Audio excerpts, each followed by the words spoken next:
আসসালামু আলাইকুম শাকিল ভাই। ওয়ালাইকুম সালাম ইরফান। কেমন আছো তোমরা? হঠাৎ কি মনে করে আবার আমার আস্তানায় দেখা করতে আসলা? তা দাঁড়ায় রইলা কি ইরফান? বসো। লিয়াকত, আমার অস্ত্র আনার তাহলে কি ব্যবস্থা করলা? পরে তো আর কিছুই আমারে জানাইলে না।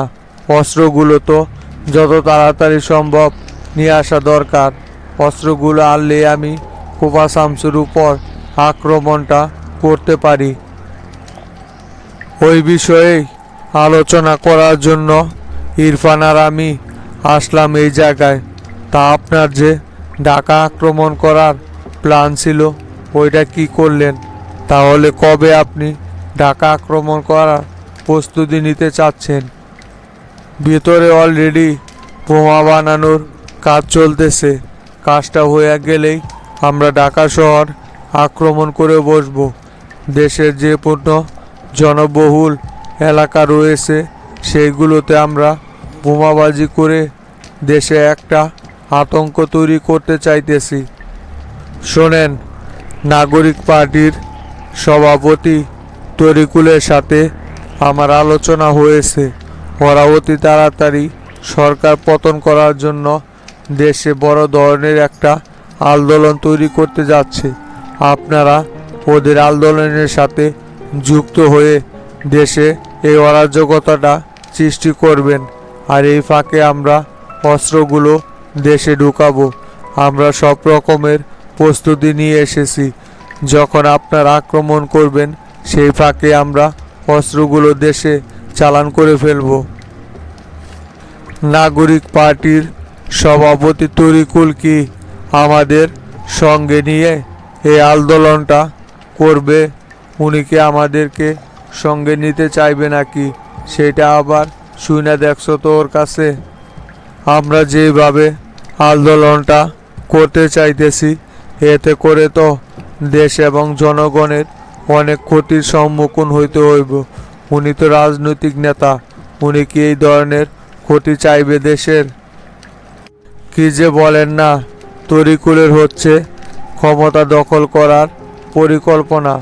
এতে ওর যা যা করণীয় সব কিছু ওই করতে পারে। দেশের ক্ষতি হলো না লাভ হলো সেটা ওর দেখার সময় নাই।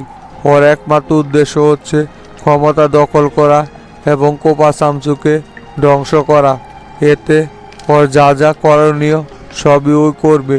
দেশের কি হলো না হলো সেই দিকে ওর কোনো নজর নেই। অচিরেই আমরা তরিকুলের সাথে আপনার একটা মিটিং করার ব্যবস্থা করতেছি। তাহলে তাই করো তোমরা। ওর সাথে আমার একটা মিটিংয়ের ব্যবস্থা করো। যদি ও আমাদেরকে সাহায্য করে তাহলে আমাদের কাজ করা আরও সহজ উপায় হয়ে যাইব। ওদের ছেলেপেলেদের সাথে আমাদের ছেলেপেলে মিশা যায়া ঢাকা শহরের বিভিন্ন স্থানে বোমাবাজি করতে পারবে অতি তাড়াতাড়ি। তাহলে মিটিংটা করার একটা ব্যবস্থা করো। আচ্ছা ঠিক আছে, অতি তাড়াতাড়ি আমরা বৈঠকটা ফিক্সড করতেছি। আজকে তাহলে উঠলাম। আর এইখানে সাবধানে থাকেন, কোনোভাবেই যেন আপনাদের এই খবর বাইরে লিক না হয়, তাহলে কিন্তু আপনারা ধরা পড়ে যাবেন।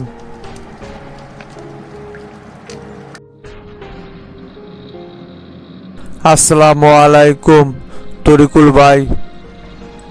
ওয়ালাইকুম সালাম। জব্বার আইসো, বসো। তোমার সাথে খুবই গুরুত্বপূর্ণ কিছু আলোচনা করার আছে। বলেন তো দেখি ভাই, হঠাৎ এরকম জরুরিভাবে ডাইকা পাঠালেন কেন আমারে? কি এমন গুরুত্বপূর্ণ আলোচনা করার আছে ভাই? শোনো, আমরা আবার নতুন করে যে আন্দোলনটি করার প্ল্যান করেছিলাম ওটা এখন বাস্তবায়ন করার সময় এসেছে। অতি তাড়াতাড়ি আমাদেরকে ঢাকা শহর অবরোধ করতে হইব, যাতে জনতা পার্টিকে আবারও চাপে ফেলা যায়। তুমি সব ধরনের প্রস্তুতি নাও।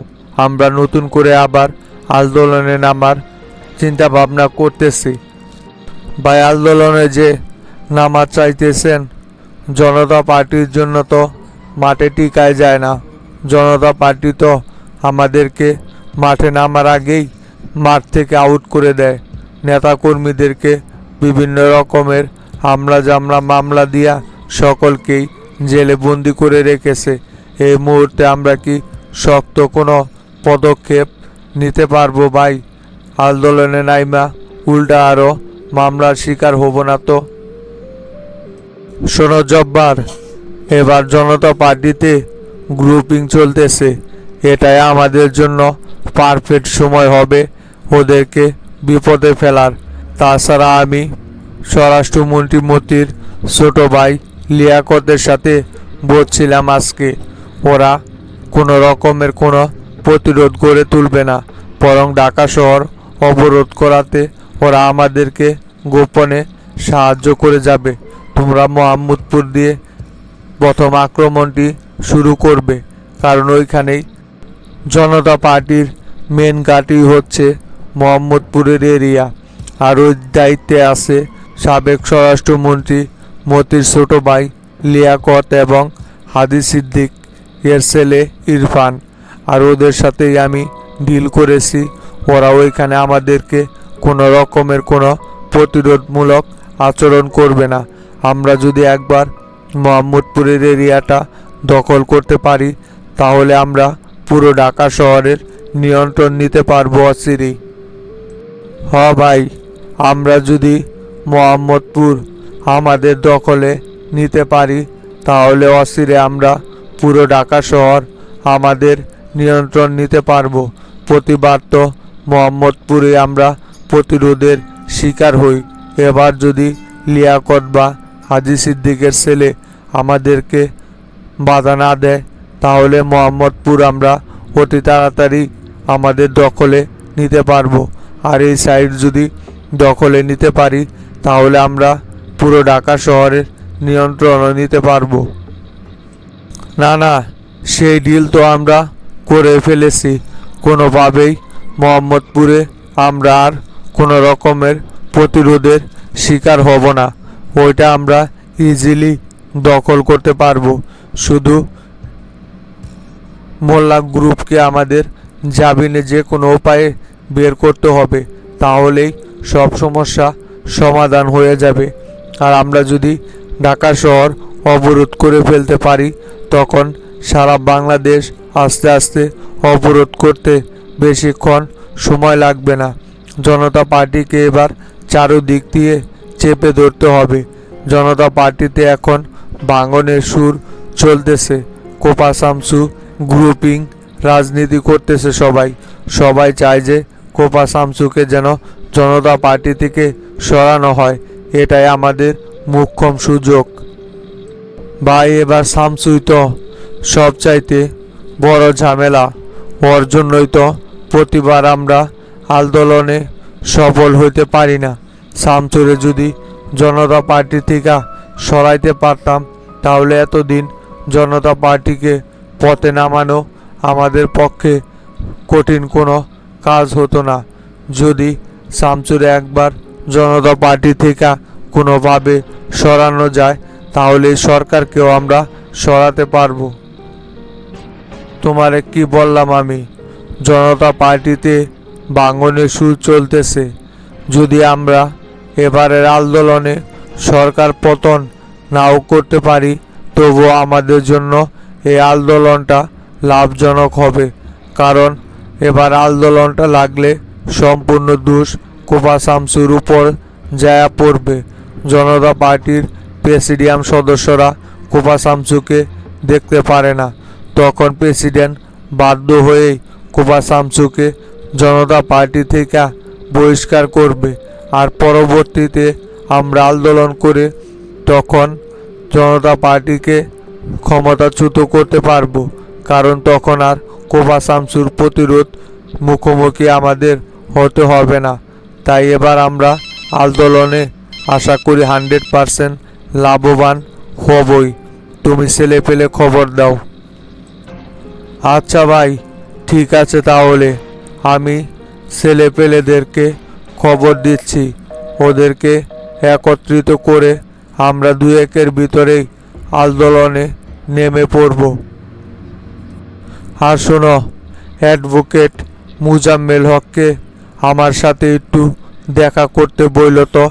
ওনার সাথে আমার জরুরি আলোচনা করা আছে। দেখি এবার শুনানিতে কোনোভাবে মোল্লা গ্রুপকে জামিনে মুক্তি করাইতে পারি কিনা। ওদেরকে যদি জামিনে একবার মুক্তি করাইতে পারতাম তাহলে সবচাইতে বেশি ভালো হইতো। তাই মুজাম্মেলকে আমার সাথে একটু সাক্ষাৎ করতে বইল। দেখি ওনার সাথে কথা বইলা কোনোভাবে জামিন করানো যায় কিনা। আচ্ছা ভাই, ঠিক আছে, আমি অ্যাডভোকেট মুজাম্মেল হককে আপনার সাথে দেখা করতে বলবনি ভাই। আপনি সরাসরি ওনার সাথে আলোচনা করে নিয়েন। কি ব্যাপার হাজি, কোথায় গিয়েছিলা তুমি?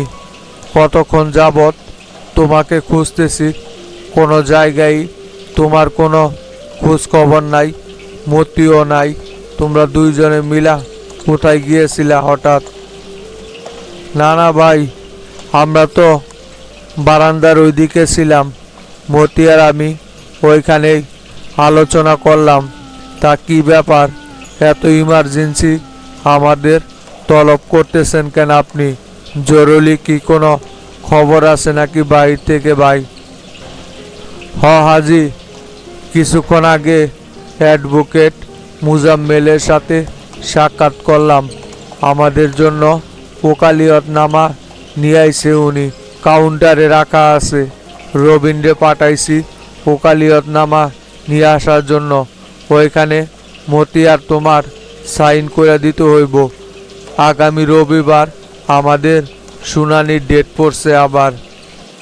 দুরু ভাই, এই সমস্ত ওকালতনামায় সাইন করে আর কি হইব? ডেটের পর ডেট চলে যাইতেছে, কিন্তু জামিনের নামে ঠনঠনা। কোনো ডেটেই মুজাম্মেল তো আমাদেরকে জামিন করাইতে পারতেছে না। ও এত বড় মাপের একজন উকিল হইয়াও আমাদেরকে এইভাবে জেলে ফালায় রাখতেছে, জামিন করাইতে পারতেছে না। ওরে বার কাউন্সিলের সভাপতি বানাই দেখি ভুল হয়েছে। লোকটা কোনো কাজেরই না, শুধু আলগা চাপা পিটাইতে পারে, কাজের বেলায় কোনো কিছুই করতে পারে না এই মুজাম্মেল। হাজি, মুজাম্মেল রে এই জায়গায় দুইসা কোনো লাভ নাই। সরকারই তো আমাদের জামিন চায় না, যার কারণেই কোনোভাবেই জামিন হইতেছে না। তবে হাজি, এবার আমাদের জামিন হইব, এটা তুমি 100% নিশ্চিত থাকো।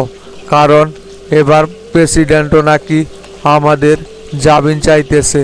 আর দলের ভিতরেও গ্রুপিং শুরু হয়ে গেছে। বিভিন্ন নেতাকর্মী কোবা শামসুর একক ছত্র আধিপত্যের কারণে কোবা শামসুর বিরোধিতা করতেছে। তারা সকলেই চায় আমাদের যেন এবার জামিনটা হয়ে যায়। কোবা শামসু তো আমাদেরকে জনতা পার্টি থেকে মাইনাস করছেই একক ছত্র আধিপত্য বিস্তার করার জন্যই। এখন নেতাকর্মীরা গ্রুপিং করে কেন? যখন আমাদেরকে জেলে নিয়ে আসা হলো তখন তো আর কেউ কোনো রকমের কথা বলে নাই। এখন সবার স্বার্থে টান লাগছে আর আমাদের পক্ষে কথা বলতেছে, তাই না? সব শালাই হচ্ছে বেঈমান। এই জনতা পার্টির জনকে টিকিয়ে রাখার জন্য এত কিছু করলাম, আর শেষ পর্যন্ত আমাদের জায়গা হলো এই জেলখানা। আফসোস করে কি করবা হাজি, কপালে যা লেখা ছিল তাই হয়েছে। ওইগুলো নিয়ে কথা বইলে আর কোনো লাভ নাই। তবে এবার যে আমাদের জামিনের সম্ভাবনা আছে সেটাতে শিওর থাকো। আর মতির জন্য তো অনেক বড় একটা সুখবর আছে। মতির জন্য আবার কি সুখবর আসলো এই জেলখানার ভিতরে? মতির বিরুদ্ধে সাক্ষী দেওয়ার জন্য যে ডিআইজি মঞ্জুরুল আর ওসি খালেককে কোবা শামসু গ্রেপ্তার করেছিল ওদেরকে তো আইজি জেলের ভিতরেই পয়জন খাইয়ে হত্যা করেছে। এখন আর মতির বিরুদ্ধে সাক্ষী দেওয়ার মতো কেউ জীবিত নাই। তবে আইজি গ্রেপ্তার হয়েছে কোপা শামসুর কাছে। যাক, অনেক ব্যাড নিউজের ভিতরে একটা তাহলে সঠিক খবর পাওয়া গেল। শোনো হাজি, রবিন ওকালিয়তনামা নিয়ে আসলে পরে স্বাক্ষর করে দিও। আমি ভিতরে গেলাম, আর মতিকেও বলবে স্বাক্ষর করে দেওয়ার জন্য।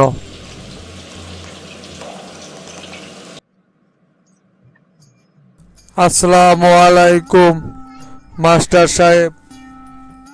ওয়ালাইকুম সালাম ওসি সাহেব। তা মাস্টার সাহেব, দাঁড়ায় রইলেন কেন? বসেন। তা চেয়ারম্যান সাহেব, আপনি কেমন আছেন? ইদানিং তো আপনাকে থানার দিকে দেখাই যায় না। আজকে তাও মাঝে মধ্যে থানায় আসতেন, এখন তো তাও আসেন না। আমাদেরকে কি একেবারে ভুলে গেছেন নাকি চেয়ারম্যান সাহেব? না না ওসি সাহেব, ইদানিং একটু ইউনিয়ন পরিষদের কাজ নিয়ে ব্যস্ত আছি তো, যার কারণে এই দিকে আসা হয় না। আপনার মতো তরুণরা যদি এভাবেই সমাজের দায়িত্বগুলো গ্রহণ করত, তাহলে আর দেশে এতটা অপরাধ প্রবণত হইতো না। আপনার মতো চেয়ারম্যান প্রত্যেকটা ইউনিয়ন পরিষদে দরকার। আপনি খুবই দায়িত্ববান এবং সেন্সিটিভ একজন চেয়ারম্যান। আপনাকে আমি ব্যক্তিগতভাবে খুবই পছন্দ করি। সবই হয়েছে ওসি সাহেব শামসু ভাইয়ের কারণে। শামসু ভাইয়ের সাথে থাকতে থাকতে তার ন্যায় নীতি এবং আদর্শগুলো আমার ভিতরেও কিছুটা ধারণ করার চেষ্টা করি। তা ওসি সাহেব, আরিফকে আপনারা কোথায় রেখেছেন এখন? পরে কি আর আরিফের সাথে কোনো রকমের কোনো কথা বলছিলেন? না না মাস্টার সাহেব, ওর সাথে আর কোনো কথা বলি নাই। আপাতত ওরে কাস্টডিতেই বন্দি করে রাখছি। বিকেলে ওর সাথে আবারও বসবো। আপনি মিয়া এতটা দায়িত্বজ্ঞানহীন কাজ করবেন, এটা আমি কোনোভাবে আপনার কাছ থেকে আশা করছিলাম না। একজন রিমান্ডে থাকা আসামির কাছ থেকে আপনারা তথ্য বের করার চেষ্টা করতেছেন। এই ঘটনার সাথে যে কেউ জড়িত থাকতে পারে সেটা জানা সত্ত্বেও আপনারা কিভাবে তোতা এবং শফিকের সাথে ওর দেখা করতে দিলেন? ওরা যদি ভিতরে কোনো কিছু শিখিয়ে দিয়ে আসে বা ওকে যদি কোনো কিছু খাওয়িয়ে হত্যা করার চেষ্টা করে, এর দায়ভার কে নিবে বলেন তো দেখি ওসি সাহেব? আপনারা কোন আক্কেলে ওর সাথে শফিক এবং তোতার দেখা করতে দিলেন? আপনারা কি এমনি এমনি পুলিশ অফিসার হয়েছেন নাকি? মাথায় কি কোনো কিছু নাই আপনাদের? আসলে মাস্টার সাহেব, বিষয়টা তো আমি আর এতটা গভীরভাবে পর্যবেক্ষণ বা চিন্তা করে দেখি নাই। ওনারা নেতা সাহেব, এই হিসাবে ওনাদের মান সম্মান দিকে তাকিয়েই এই কাজটা আমি করছিলাম। কিন্তু এখন আসলে বুঝতে পারতেছি যে বিষয়টা একদম ঠিক হয় নাই। আমি খুবই দুঃখিত এই বিষয়টা নিয়ে। আমি বুঝতে পারি নাই যে এতটা জটিল হইতে পারে। আরিফের বিষয়টা ওসি সাহেব খুবই সেন্সিটিভ। এটা নিয়ে উপর মহল পর্যন্ত জানাজানি হয়ে গেছে। শামসু ভাই নিজে বিষয়টা তদারকি করতেছে। তাই আপনাদের এই বিষয়টা নিয়ে খুবই সিরিয়াস থাকতে হইব। শুধু আরিফ না, আমাদের ধারণা যে ওর সাথে এই ঘটনায় আরও নেতাকর্মীরাও জড়িত থাকতে পারে। তাই ওর কাছ থেকে আপনাদের সঠিক তথ্যটাই বের করতে হইব।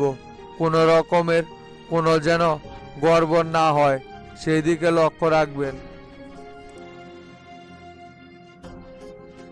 রিমান্ডে ওকে ভালোভাবে জিজ্ঞাসাবাদ করবেন। আমারও ধারণা এই ঘটনার সাথে নেতাকর্মীরাও জড়িত থাকতে পারে। যে এই ঘটনার সাথে জড়িত থাক না কেন, তাদের চেহারা জাতির সামনে আনতে হইব।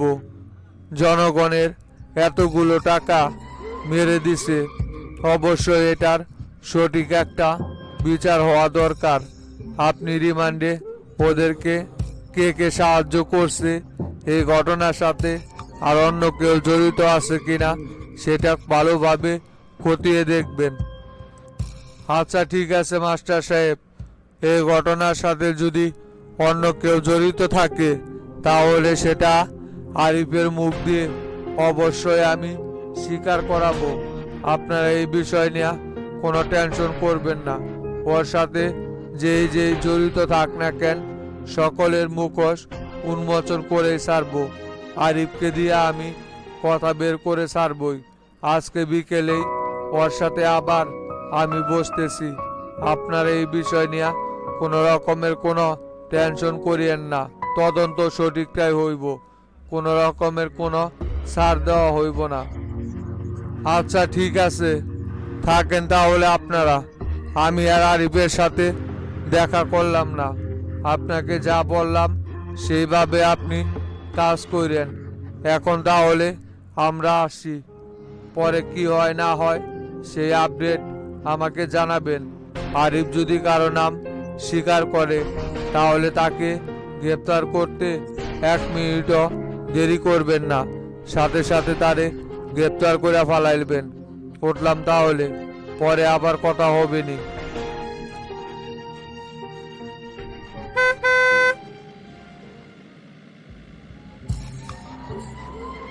শোনটেরা, তোতার সাথে আলোচনা করতে হইব। ওরা কি উদ্দেশ্য নিয়ে আরিফের সাথে দেখা করতে গেছে সেটা আগে ওর কাছ থেকে জানতে হইব। আমার কাছে অনুমতি না নিয়ে ওরা কোন আক্কেলে আরিফের সাথে দেখা করতে গেল? এখানে ওদের স্বার্থটা কি? ওরা তো আর খালি খালি এমনি আরিফের সাথে দেখা করতে যায় নাই। অবশ্যই ওদের এই জায়গায় কোনো না কোনো উদ্দেশ্য ছিল। সেটা তোতাকে দিয়া বের করব। তোতার সাথে আলোচনা করতে হবে। তোতারে ফোন করে আমার চেম্বারে আসতে বল। না চাচা, এই ওসির কার্যক্রম আমার পছন্দ হইল না। এই ওসির জন্যই মনে হয় তদন্তরা সঠিকভাবে হইব না। ওরা নিশ্চয়ই যদি এই ঘটনার সাথে জড়িত থাকে তাহলে আরিফকে দিয়া সেইটা ধামা চাপা দিয়া ফেলাইছে। আরিফকে দেখবেন এমন সেট আপ দিব যে আরিফ জীবনেও ওদের নাম স্বীকার করব না। এই ওসির কারণেই এই সঠিক তদন্তরা বের করতে পারলাম না। যদি ওরা এই ঘটনার সাথে জড়িত থাকে তাহলেও প্রমাণ ছাড়া তো আর ওদেরকে কোনো কিছু বলা যাইতেছে না। দেখা যাক কি হয় সামনে। আরিফকে যেহেতু ধরা হয়েছে সেহেতু অবশ্যই অপরাধীদের নাম বের করা যাইব। 2 দিন আগে আর পরে অপরাধ করে কেউ বেশি দিন লুকায় রাখতে পারে না, সেটা যে যত বড় মাপের নেতাই হোক না কেন। যদি আমাদের নেতাকর্মী কেউ আরিফের সাথে জড়িত থাকে তাহলে অবশ্যই সেটা খুঁজে বের করা হবে। আগে তো তার সাথে কথা বলি। তোতা ভাই নাকি? তা তোতা ভাই, কখন আপনি পার্টি অফিস থেকে বাসায় ফিরে আইলেন? দূরবে, তোরে বললাম পার্টি অফিসে আজকে আমাদের সমাবেশ আছে, সেখানে উপস্থিত থাকিস। তা না, তোর কোনো খবরই নাই। আবার সেই কখন বাসায় আইছি আমি, আইসাও দেখি তুই বাসায়ও নাই। এতক্ষণ যাবৎ কোথায় কি করলি রে তুই? তোর ব্যস্ততার কারণে তো তোরে আজকাল খুঁজে পাওয়া যাইতেছে না। এত ব্যস্ত হয়ে গেছস তুই। আমার চাইতে মনে হয় তুই এখন বড় নেতা। আর বললেন না তোতা ভাই, চেয়ারম্যান সাহেব তো আমারে ছাড়া এখন এক পাওয়া সামনে আইগায় না। যেখানে যায় সেইখানে আমারে সঙ্গে করে নিয়ে যায়। আজকে আবার পার্টি অফিসে আসমু, এই সময়ই চেয়ারম্যান সাহেব আমারে নিয়া উত্তরপাড়া মিলনের বাড়িতে গেছিল। ওইখানে কারা যেন মিলনের বাড়িতে আগুন লাগাই দিছে। সেই ঘটনা তদারকি করার জন্য চেয়ারম্যান সাহেব আমাকে নিয়ে মিলনের বাড়িতে গিয়েছিল। কি বলিস রে? উত্তরপাড়া মিলনের বাড়িতে আবার আগুন লাগাই দিল কারা? কার এত বড় সাহস আর অন্যজনের বাড়িতে সরাসরি আগুন লাগাই দেয়? ওর বাড়িতে আগুন কে লাগাইছে সেটা সরাসরি ওই দেখে নাই। তবে চেয়ারম্যান সাহেব থানায় বিষয়টা জানাইছে। ওনারা তদন্ত করে দেখবো যে এই আগুন কে আসলে লাগাইছে। আর তোতা ভাই, শুনলাম উপজেলা চেয়ারম্যান আরিফ নাকি পুলিশের কাছে ধরা খাইছে গতকালকে। ওরে কি এখনো থানায় নিয়ে আইসা জিজ্ঞাসাবাদ করে নাই? শফিক চাচার এই খবর শুনা কি অবস্থা? আপনারা যে ওর কাছ থেকে 50 কোটি টাকার ভাগ খাইছেন, এখন তো জিজ্ঞাসাবাদে যদি আপনাদের নাম বইলা দেয়, কি করবেন তোতা ভাই? আরে আর বলিস না, সেটা নিয়ে তো মহা এক কাণ্ড বইটা গেছে। আরিফরে থানায় নিয়ে আইছে, আজকে জিজ্ঞাসাবাদ করছে। তবে প্রাথমিকভাবে আমাদের নাম আরিফ বলে নাই। শফিক চাচা আমারে নিয়া থানায় গিয়েছিল। ওই বুড়াজিন সেট আপ কইরা আরিফের সাথে সরাসরি ভিতরে কথা বলছে। আরিফের মুখ আপাতত চুপ করায় রাখছে। বুড়াজিন যেন আরিফকে কি কি বলছে। আরিফ বলে কথা দিছে ওই আমাদের নাম স্বীকার যাইব না। আপাতত এই ঘটনাটা থেকে কিছুটা রেহাই পেলাম। এই বুড়াজিনের কথা শুনাতে যাইয়া রাজনৈতিক কেরিয়ারটাই ধ্বংসের মুখে ফালাই দিয়েছিলাম রে ডন। যদি আরিফ কোনোভাবে আমাদের নাম স্বীকার যাইতো, তাহলে শামসু যে কি করতো? আমি তো তোতা ভাই সে কখন থেকেই আপনাদেরকে বইলা যাইতেছি যে বুড়া জিনের পিছনে কোনোভাবেই থাকেন না, তাহলে কিন্তু একটা সময় যায়া আপনার পস্তাতে হইব। দেখলেন তো এখন কি হইল? আরিফের কাছ থেকে যে টাকাটা খাইছিলেন, এখন যদি আরিফ কোনোভাবে আপনাদের নাম বইলা দিত, তাহলে তো রাজনৈতিক কেরিয়ার যাইতোই, সেই সাথে আপনাদের জেলের গাড়ি টানতে টানতে দিন পার হয়ে যাইতো। এমনিতেই শামসু গ্রুপ আপনাদেরকে দেখতে পারে না, তার ভিতরে যদি আবার এই সমস্ত কথা শামসুর কানে যাইতো, তাহলে দেখতে পারতেন কি অবস্থাটা না হয়তো আপনাদের। তাই বলি ভাই, বেশি লোভ কিন্তু ভালো না। এখনো সময় আসে, সইরা আসেন। অডন, তুই ঠিকই বলছস। এ বুড়াজিনের সাথে আর কোনোভাবেই চলাফেরা করা যাইব না। আপাতত আরিফের ঘটনাটা কিছুটা স্থগিত আছে। একেটা থেকে পুরোপুরি বের হইতে পারলেই আর ওর সাথে কোনো রকমের কোনো যোগাযোগ রাখবো না। ওর সাথে আর চলাফেরা করা যাইব না। বাদ দে, এই সমস্ত ফালতু লোকের সাথে চলাফেরা কইরা নিজেই নিজের ক্ষতি করতে পারবো না। তুই ডন, আপাতত আমার জন্য একটু গরম পানি দে তো। শরীরটা কেমন যেন চুলচুল করতেছে। 3 দিন যাবত গোসল করি না। আজকে সাবান দিয়ে ডইলা ভালো কইরা গোসল করে ফ্রেশ হই। যা ভিতরে যায়া আমার জন্য হিটারে পানি গরম কর। কি ব্যাপার শামসু? শুনলাম প্রেসিডেন্টের সাথে বসছিলে নাকি তুমি? কখন আবার ওইখান থেকে চলে আইছো? আমি তো গিয়েছিলাম, যায়া নৌশাদের কাছে শুনি তুমি নাকি কিছুক্ষণ আগে প্রেসিডেন্টের সাথে বইছিলা। পরে আর আমি প্রেসিডেন্টকে ওইখানে দেখতে না পাইয়া চলে আসলাম। কেমনে কি কি বিষয় নিয়ে প্রেসিডেন্টের সাথে বইছিল আজকে আবার? সেলিম ভাই, প্রেসিডেন্ট আজকে ডাকছিল আমারে। আমার জন্য নাকি প্রেসিডেন্টের কাছে বইয়ের বিশ্বের থেকে বিভিন্ন রকমের চাপ আসতেছে, আর দলীয় নেতাকর্মীরা আমার নামে প্রেসিডেন্টের কাছে বিভিন্ন রকমের অভিযোগ জানাইছে। আমি নাকি সকলের ঊর্ধ্বে যায়া সব ডিসিশন নেই, আমার মন গড়া সিদ্ধান্ত নিয়ে থাকি সবসময়। এইগুলো নিয়ে প্রেসিডেন্ট বিভিন্ন রকমের কথা শুনাইলো আমারে।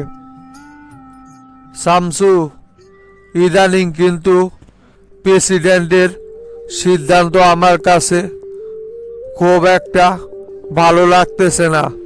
প্রেসিডেন্টের গতিবিধি কেমন যেন রহস্যজনক। উনি কিন্তু অনেক সিদ্ধান্তই নিজের ইচ্ছা মতোই নিতেছে। দলীয় নেতাকর্মীরা চাইতেছে তোমারে আর আমারে এইখান থেকে মাইনাস করার জন্য, কারণ আমরা দলের দায়িত্ব নেওয়ার পর থেকে দলের ভিতরে দুর্নীতির রমরমা ব্যবসাটা একদম বন্ধ হয়ে গেছে, যার কারণে সবাই আমাদেরকে প্রেসিডেন্টের কাছে কালার বানানোর চেষ্টা করতেছে। আর প্রেসিডেন্টও দেখি ওদের কথা মতোই মত দিতেছে। প্রেসিডেন্ট এইগুলো কোন আক্কেলে করতেছে শামসু? সেলিম ভাই, ক্ষমতার কাছে সকলেই ধরা, কি আর বলবো। প্রেসিডেন্ট নিজের চেয়ার বাঁচানোর জন্য আমাদের বিরুদ্ধে কথা বলতেছে। শুধু আমাদের বিরুদ্ধে না, উনি নীতির বিরুদ্ধেও কাজ করতেছে। দলের একাংশ নেতাকর্মী চাইতেছে মোল্লা গ্রুপকে যে কোনোভাবে জামিন করানোর জন্য, আর প্রেসিডেন্টও ওদের সাথেই তাল মিলাইতেছে। প্রেসিডেন্ট মনে করতেছে এতে কইরা ওনার ক্ষমতা আরো চিরস্থায়ী হইব, কিন্তু প্রেসিডেন্ট এটা বুঝতে পারতেছে না যে মোল্লা গ্রুপ যদি এখন বাইরে আসে তাহলে ওনার জন্যই সবচাইতে বড় হুমকির কারণ হয়ে দাঁড়াইব। দেখবেন প্রেসিডেন্টকে মাইনাস করে ওরাই তখন ক্ষমতা দখল করে নেবে। শামসু, তুমি একদম ঠিক কথাই বলছ। ওদের উপর যেই রকম প্রতিশোধ আমরা নিছি, ওরা কি মনে করো বাইরে আসলে চুপচাপ বসে থাকবো? ওরা যে কোনো মূল্যে আমাদের উপর এই প্রতিশোধ তুলতে চাইব। দেখবা ওরা ওদের প্যানেলের সকল লোকজন নিয়ে প্রেসিডেন্টের বিরুদ্ধে দাঁড়ায় যাইব। তখন কিন্তু প্রেসিডেন্ট আমও হারাইব, সালাও হারাইব। কিন্তু প্রেসিডেন্ট যদি বুঝতে না চায় তাহলে আমরা কি করব বলো? ওনারে তো অনেকবারই আঙ্গুল দিয়া সব কিছু দেখাই দিছি, কে কোন কাজ করতেছে, কে কিসের সাথে জড়িত, সেইটা তো প্রেসিডেন্টকে অনেক আগেই ক্লিয়ার করে দেওয়া হয়েছে। তারপরেও যদি না বোঝে, এখানে তো আমাদের কিছু করার নাই। কিছু করতে পারবো না মানে সেলিম ভাই, কি বলেন আপনি? চোখের সামনে এইভাবে সব কিছু নষ্ট হইতে কোনোভাবেই দিব না। যে পরিকল্পনা নিয়ে রাজনীতিতে ঢুকছি, সেই পরিকল্পনা আমি শামসু ঠিকই বাস্তবায়ন করে ছাড়ব। আমার পরিকল্পনা বাস্তবায়ন করার পথে যে যে বাধা হইয়া দাঁড়াইব তারে আমি রাস্তা থেকে সরাই দিব। দরকার পড়লে এই প্রেসিডেন্টকেও রাস্তা থেকে সরানো হইব সময় মতো। যদি উনি ন্যায়নীতি এবং আদর্শের বিরুদ্ধে যাইয়া কাজ করে তাহলে প্রেসিডেন্টকেও মাইনাস করতে আমার দ্বিতীয়বার চিন্তা করব না। আমি সরাসরি বলে আইছি, যদি ওরা জামিন পায় এর পরিণাম ভয়াবহ হবে। শামসু, সবচাইতে বেশি ঝামেলা করলো এই আইজি। যদি আমরা ডিআইজি মঞ্জুরুল এবং ওসি খালেকের জবানবন্দিটা আদালতে পেশ করতে পারতাম, তাহলে ওদের 100% আটকাইতে পারতাম। কিন্তু এখন ওদের জামিনটা আটকানো খুবই ঝামেলা হইতেছে। ওদের বিরুদ্ধে সেরকম শক্ত কোনো সাক্ষী আমরা আদালতে পেশ করতে পারতেছি না। কিভাবে ওদের জামিন আটকাবো? এইদিকে আমার দলীয় নেতা কর্মীরা ওদেরকে সারানোর জন্য মরিয়া হয়ে উঠছে। সব মিলাইয়া এবারে শুনানিতে মনে হয় ওদের জামিন হইতে পারে। এত সোজা না সেলিম ভাই, অনেক আটঘাট পুরাইয়া তারপর ওদেরকে জেলে ভরছি। এত সহজেই ওদেরকে ওইখান থেকে বের হইতে দিব মনে করছেন আপনি? এত সহজ বিষয় না। আমার নামও শামসু, কোবা শামসু। এর শেষ না দেখা আমি কি ওদেরকে ছাড়বো নাকি? যতই যেই চেষ্টা করুক না কেন, কোনোভাবে ওদেরকে জামিন হইতে দেব না আমি। কোন জজ ওদের কোর্টে উঠছে সেটা আমারে বলেন তো সেলিম ভাই, দেখবো নি আমি। ওনার সাথে একটু আলোচনা করার আছে আমার। দেখি কিভাবে মোল্লা গ্রুপ এবার জামিন পায়। মোল্লা গ্রুপকে জামিন করানোর জন্য যেই পিছে আসবে তাদেরকে আমি রাস্তা থেকে সরিয়ে দেব। তাহলে শামসু, আইজির বিষয়টা কি করতে চাইতেছ? আইজি তো এখন পর্যন্ত ওর কাছ থেকে সেরকম কোনো তথ্য বের করতে পারলাম না।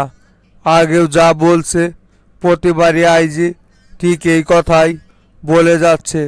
তাহলে আইজির বিরুদ্ধে এখন কি ব্যবস্থা নিবা? ওরে তো আর এইভাবে কাস্টডিতে আটকায় রাখা যায় না। ওরে কি চালান করে দিবা নাকি শামসু? দেখি আইজিরে কি করা যায়। একটু পরে সম্রাটকে আমি মন্ত্রণালয়ে ডাকছি। হয়তো কিছুক্ষণ পরেই সম্রাট মন্ত্রণালয়ে চলে আসবো। সম্রাট আসলে তারপর ওর সাথে আলোচনা কইরা দেখি কি করা যায়।